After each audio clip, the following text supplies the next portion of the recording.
de Los Ángeles, mansamente se les permite o se permiten que los pongan en la carreta. Regresan con la reina y esta reina les dice: he visto demasiados prodigios, y se convierte al cristianismo. Les ofrece uno de los monumentos mortuorios de su familia para que ahí entierren al santo, al apóstol. 8 siglos pasan entre este evento y el descubrimiento de la tumba. ¿Qué pasó en esos 8 siglos? Bueno, no se sabe, pero imaginemos un lugar que era una población que después, posteriormente, fue abandonada. ¿Y qué pasa en una población durante 8 siglos? Pasa como cuando aquí descubren las pirámides llenas de maleza convertidas casi en una montaña. Bueno, pues así fue la misma evolución tuvo ese sitio. Se supone que una noche un ermitaño que se llamaba Pelayo, o también nombrado como Payo, ve unas luces en el bosque Libredón, y estas luces se encuentran como anunciando algo. Él va ahí con otros pobladores de una población cercana y encuentran lo que ellos consideran que sería una tumba. Entonces, sin saber qué hacer, van con el obispo Teodomiro, el obispo de Iria Flavia. Los acompaña y se da cuenta de que ahí se encuentra la tumba de Santiago. ¿Por qué? Porque se encuentra también, encuentran restos que tienen una cabeza desprendida. Hay que recordar que Santiago fue decapitado, y juntada con el resto, y junto sus 2 apóstoles, los que la historia, los escritos, que se encuentran gran parte de ellos en el Códice Calixtino, y del cual hablaremos adelante, mencionaban que ahí se habían enterrado junto con él los 2 apóstoles conforme fueron muriendo, porque eran los guardianes de la tumba del apóstol. Entonces Teodomiro va con el rey, que era Alfonso II el Casto, y lo lleva a la tumba. Entonces el rey, que era el rey Astur, es decir, en ese tiempo Asturias era un reino, y era la parte norte de la península ibérica, es la que fue preservada de que ahí no hubiera invasión de los árabes. Pero siempre hubo intentos de incursión. Entonces Alfonso II manda construir un templo alrededor de la tumba. Ese templo, posteriormente, su nieto, el rey Alfonso III, lo ampliaría, y mucho de esto que les comento se encuentra en el Códice Calixtino. Es un conjunto de libros del cual se le llama así porque se le atribuye la creación al Papa Calixto II. Sin embargo, hay que recordar que, como en muchas de las autorías, hay quien, la autoridad máxima dice: pues yo lo hice, y realmente quienes lo hicieron fueron, como decimos aquí, sus residentes. Y entonces hay un monje francés, se llama Aymeric Picot, al que se le atribuye el último de estos libros. El Códice Calixtino también se conoce como Liber Sancti Jacobi, o Libro del Santo Jacobo, y pues data del siglo XII. Todo esto es lo que enriquece la leyenda del apóstol. Ahora, yo quisiera ampliar o transmitirles esta pregunta, porque yo me la hice alguna vez. ¿Qué esperaría yo al hacer el camino? Bueno, hay muchísimo. Hay que recordar que como es una ruta que se camina, y uno puede caminar los kilómetros que sean. Aquí hago una pequeña acotación. No hay una regla que diga ustedes tienen que recorrer todo este camino de tantos kilómetros, de 900 kilómetros, para considerarse peregrinos. Hay una norma, sí, pero es muy adaptable. Se supone que para acreditar el camino, acreditar no quiere decir que le den a uno un papel que diga tú hiciste el camino, que es lo que menos importa, sino lo que representa. Y habla de que al menos hay que recorrer 100 kilómetros a pie, 200 a caballo, 200 en bicicleta o a caballo, y se puede recorrer también de otras formas. Sin embargo, pues el espíritu aventurero de todos nos lleva a tratar de hacer lo más posible, porque créanme, 100 kilómetros pueden ser muchos, pueden ser pocos. Cuando uno ya está en el último día dice, híjole, ya se me está terminando. Y así como vemos que hay gente que va perfectamente preparada con su calzado especial y ropa y todo, también vemos los que van en sandalias. Es un espectáculo encontrarse con los peregrinos que acompañan el Camino de Santiago. Es una hermandad, es una fraternidad que se siente cuando un japonés te dice buen camino en español, cuando un noruego te dice buen camino, cuando un un cercano, un latinoamericano te lo encuentras y te dice buen camino. En fin, todos están, sabemos lo que queremos, todos los que vamos caminando por ahí, todos sufrimos y disfrutamos más o menos lo mismo, y esa frase de buen camino es lo que encierra una gran filosofía de hermandad. Estas imágenes son bastante frecuentes, son de todos los días, a veces le toca a uno verlas, a veces le toca a uno sufrirlas, las lesiones, las tendinitis, las torceduras, las ampollas, todo eso es parte de lo mismo. El Camino de Santiago también se puede hacer en bicicleta, para los amantes de la bicicleta, solamente las rutas son diferentes. Hay algunas que son la misma ruta porque hay regiones de montaña que se pueden perfectamente transitar en bicicleta. También el Camino de Santiago se puede hacer a caballo. Para los amantes de la motocicleta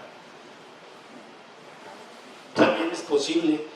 Todo puede ser acreditado porque el camino o todas las rutas están perfectamente señalizadas, hay asistencia en todo el camino, hay albergues, hay hoteles, restaurantes, puestos, en fin, está todo perfectamente elaborado para poderlo realizar. También se puede hacer navegando, y también se puede hacer en esos pequeños vehículos eléctricos o sea, hay para todos los gustos y posibilidades. Sin embargo, la manera de hacerlo, la más tradicional y la más enriquecedora, también es la más agotadora, pero a final de cuentas la que nos ofrece mayor felicidad es hacerlo a pie. A pie nos vamos a encontrar con paisajes fantasmales, con paisajes hermosos, con ríos, lagos, montaña, dependiendo de la época en la que lo hagamos, que se puede hacer en cualquier época del año. Nada más hay que entender cuál es la condición climatológica del sitio y de la época. Pero podemos encontrar nieve, podemos encontrar frío o mucho calor en verano, y encontramos paisajes como este en los cuales uno piensa, el mar, el agua. En realidad estamos en la cima de una montaña, y eso que estamos viendo son las nubes a nuestros pies. Son espectáculos maravillosos que no puede uno perderse. Aquí se ve un poco mejor, son nubes. Y llega uno cansadísimo a la cima de muchas que va subir, y se encuentra uno con esto y se siente vivo uno otra vez. Pasa uno por pueblitos, poblaciones muy rústicas, muy bonitas, que incluso tienen casas con todas las comodidades y que son de una belleza muy particular. Podemos encontrar cosas características de cada región, como en Galicia, estos hórreos, que no son otra cosa que unos almacenes de granos, que los mantienen así para que los animales no los ataquen. Estas brujitas que pone la gente en sus balcones. Y desde luego, en todo el camino vamos a encontrar todo lo referente al camino. Vean estos setos convertidos en unos peregrinos, ¿verdad? Un sombrero aquí que parece como de 3 picos, el bastón, el cayado. Vamos a encontrar monumentos históricos muy interesantes, sobre todo de carácter religioso, iglesias medievales en las cuales vemos las figuras de la época, vemos frescos que todavía perduran a través del tiempo, algunas obras arquitectónicas muy singulares y cosas curiosas que no le pasan a todo el mundo. En este caso nos pasó a nosotros, que nos encontramos en esta iglesita medieval en que el sacerdote residente, que así se llama, y que era el único poblador de la iglesia, que ahí vivía, que la cuidaba y todo, una iglesita pequeña, pues ¿a quién les recuerda? O en Furelos, que nos encontramos con este Cristo de la mano caída, que es toda una historia. Esto es una donación de un poblador de esta región que después se fue a vivir a Toledo, y en Toledo existe la tradición del Cristo, este se llama el Cristo de Furelos, y en Toledo existe la tradición de este otro Cristo, que hay toda una historia, se les cuento rapidísimamente. Había un matrimonio, unos jóvenes que se querían casar, pero él más bien no quería, él solamente quería una cosa, y la consigue, y después se va a la guerra, y le jura enfrente del Cristo que él volverá, y volverá por ella. Cuando regresa, pues la desconoce, y ella lo demanda, y exigen, pues no hay pruebas de que él lo dijo. Y entonces ella recuerda, sí hay pruebas. Y dice, él lo juró ante el Cristo de la Catedral de Toledo. Y entonces van y se encuentran al Cristo en esta postura, y le pregunta el juez, le dice, ¿es cierto que este hombre? Y obviamente se escucha una voz que dice, sí, fue cierto. Y entonces, pues lo condenan al matrimonio.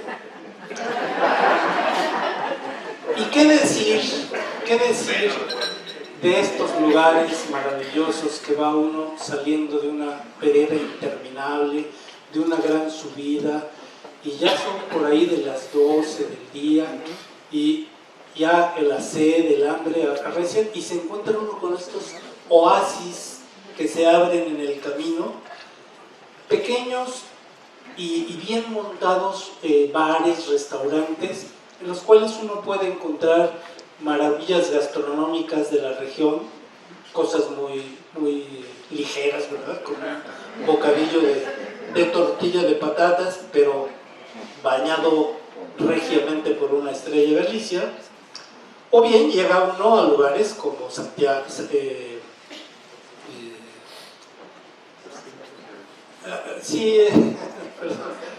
en el País Vasco, llega uno a Bilbao o a San Sebastián, en donde ahí esos lugares son imperdibles, ¿verdad?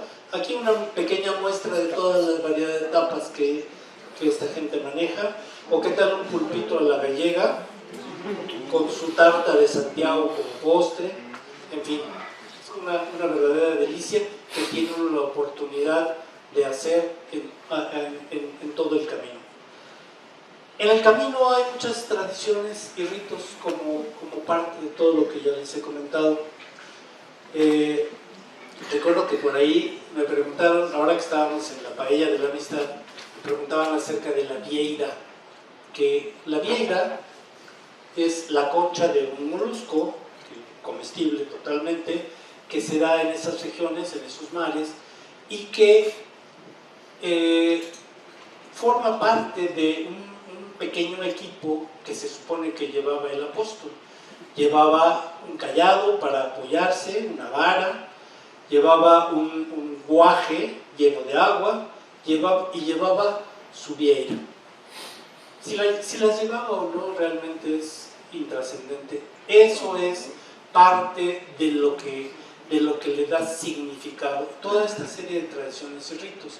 Esta vieira no se sabe el origen, pero se supone que en los asentamientos comerciales que despertaron la llegada de tantos peregrinos alrededor de la Catedral de Santiago, pues llevaban 1000 cosas para vender y les vendían justamente estos moluscos, hagan cuenta, almeja del ajusco, ¿no? Se las vendían y pues los peregrinos las guardaban porque les servía como plato, escudilla le llamaban, o también como algo para poder beber agua. Otro de los ritos que existen en el camino es hacer una cruz y dejarla con lo que se encuentra uno. Y hay unas muy elaboradas, ¿verdad?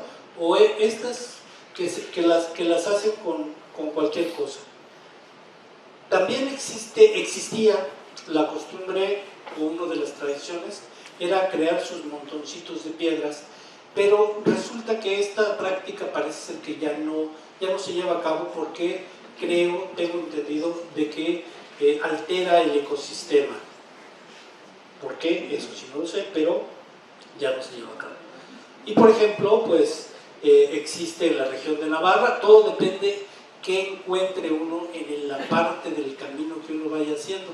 En las bodegas de Irache o Irache existe unas llavecitas, una tiene agua y la otra tiene vino, y uno puede tomar lo que quiera de cualquiera de las dos. Y bueno, pues qué mejor que hacerlo en una vieira, ¿no? Otra tradición más que existía era llegar más allá de Santiago de Compostela, llegar hasta el Cabo Finisterre y ahí quemar la ropa que había uno usado durante el trayecto. En realidad pues, son costumbres que no tienen ningún sentido y que se han ido perdiendo, pero en épocas recientes todavía se hacía. Ya dentro de la capital de Santiago, otra de las tradiciones, y esta sí una muy importante, es asistir a misa. Esto va pues obviamente para todos los católicos. Dentro de la celebración de la misa hay un ritual muy interesante que es ver a esta cosa tan impresionante que es un botafumeiro de 60 kilos movido por todo un aparato de personas dedicadas exclusivamente. Esas personas trabajan de botafumadores, vamos a decirlo así. Y tienen a un maestro y es como una pequeña cuadrilla que sabe perfectamente qué le toca a cada quien. Este incensario gigante es movido pues, por un impulso y luego se desliza en todo lo largo de la nave mayor de la catedral para dar un espectáculo adicional muy interesante. Existen la posibilidad de presentaciones pagadas para observarlo. Digamos que va un grupo de particulares y lo contratan con el prefecto de la basílica y pueden presenciar porque es todo un rollo ponerlo en circulación. Pero curiosamente, decimos, bueno, ¿y por qué un incensario tan grande? Hay que recordar que en el pasado pues llegaban las huestes de los peregrinos, en todo el camino no se habían bañado o quién sabe cuántas veces se habían bañado. llegaban y estaban en misa, todo aquello era un conjunto de aromas y humores sensacionales, que eran mitigados por el incienso, la cantidad de incienso que desprendía este incensario gigante.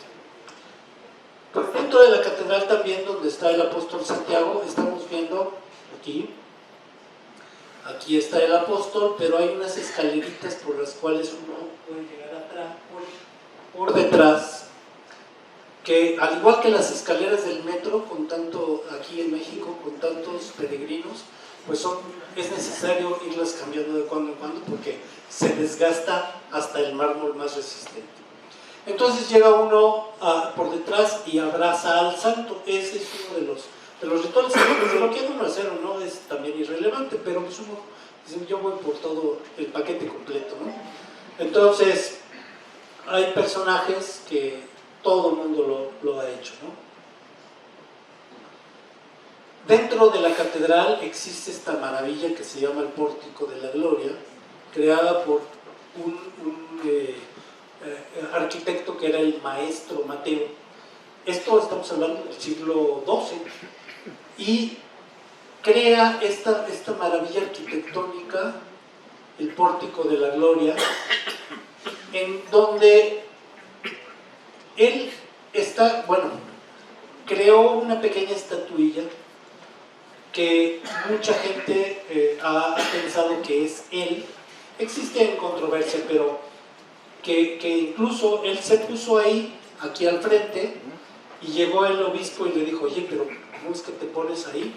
Y dice, bueno, es que yo, después de haber hecho ese trabajo, creo que me merezco estar ante de la gloria. Dice, pues no seas soberbio, y la verdad es que estás pecando. Entonces se fue el obispo y luego regresa y ya no está. Y entonces está aquí atrás ahora. ¿Por qué? Porque en un acto de humildad dijo, bueno, yo no merezco estar cerca de la gloria, pero no tanto. Y entonces existe un ritual, existía, ya no se permite, a nosotros todavía nos tocó hacerlo, de llegar, sostener la cabeza junto al maestro Mateo y darse 3 toquecitos. ¿Y esto qué significaba? Bueno, se supone que con eso se adquiría la sabiduría del maestro Mateo, que lo conocen también coloquialmente como el santo dos croques. Croque en gallego es toque de cabeza, y entonces se daban los golpecitos, y eso se supone que lo iniciaron algunos estudiantes pues revoltosos, en los cuales no habían estudiado para su examen, y llegaban ahí y decían, pues maestro, pásame la sabiduría. Ya no se permite hacer, pero tiene una razón de por qué no. Imagínense cuántos millones de personas han tocado, se han dado topes, pueden dañar hasta la piedra más resistente. Pues también hay quien dice, que el camino no termina ahí, sino que hay que llegar hasta Padrón, que es una población que está cerca de Santiago de Compostela, y ahí se encuentra un templo dedicado al santo, en donde vamos a encontrar debajo del altar mayor el pedrón donde se supone que la barca del santo fue amarrada. Entonces ahí todavía lo veneran. Existen muchos lugares que conocer ahí. Iria Flavia, el sitio en donde llegó la barca, ahora se encuentra a una distancia como de 2 kilómetros, y también existe un templo y existe alguna forma de veneración para este santo. En Padrón existen los famosos pimientos de Padrón, que en toda buena botana española son muy requeridos, pero ¿qué creen? Que estos pimientos son originarios de México, y los frailes franciscanos se los llevaron en un viaje de regreso a España durante el periodo de la conquista, y ahí prendieron en una villa que se llama Hebrón, que es cercana a Padrón, y de ahí tomaron ya su gran publicidad. Estos son lo que le dan a uno cuando ya recorrió una cantidad de kilómetros. Aquí esta persona recorrió 775. Esta es la Compostela, que es como un certificado de que ya hicimos el camino. ¿Y cómo lo comprobamos? Bueno, a través de un pequeño pasaporte que se lo van sellando a uno en todos los bares, hoteles, estaciones, todo lo que tenga que ver con el camino. Todo el mundo se lo sellan a uno y con eso lo acredita uno. Ya para finalizar, les comento, hacer el camino es una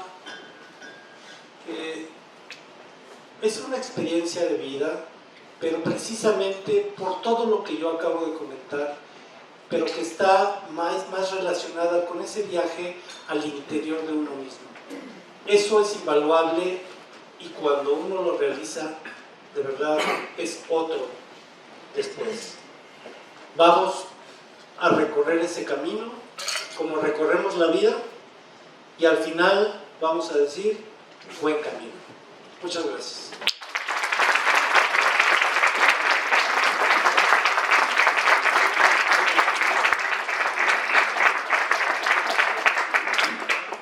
Muchas gracias, José Luis, excelente narrativa, muy buena plática. Si hay alguna pregunta o comentario, sería muy interesante que lo hicieran. Invitarlos a que vayan a hacer el camino, es muy hermoso. Sí, doctor Funes. Acaban de ver. Entonces, ¿cuánto tiempo tomaste desde el inicio hasta la llegada? Bueno, mira, las rutas son muy diferentes. En el camino francés son 34 días. Hay 34 posibles etapas. El camino primitivo es el que hizo el rey Alfonso II, por eso se llama primitivo, porque fue el primero y es un trayecto de 300 kilómetros, en el cual el otro tiene 900. Hay, como te decía, lo mínimo que uno puede hacer son 100 kilómetros para poderlo acreditar, y eso se hace en un lapso de 7 días aproximadamente.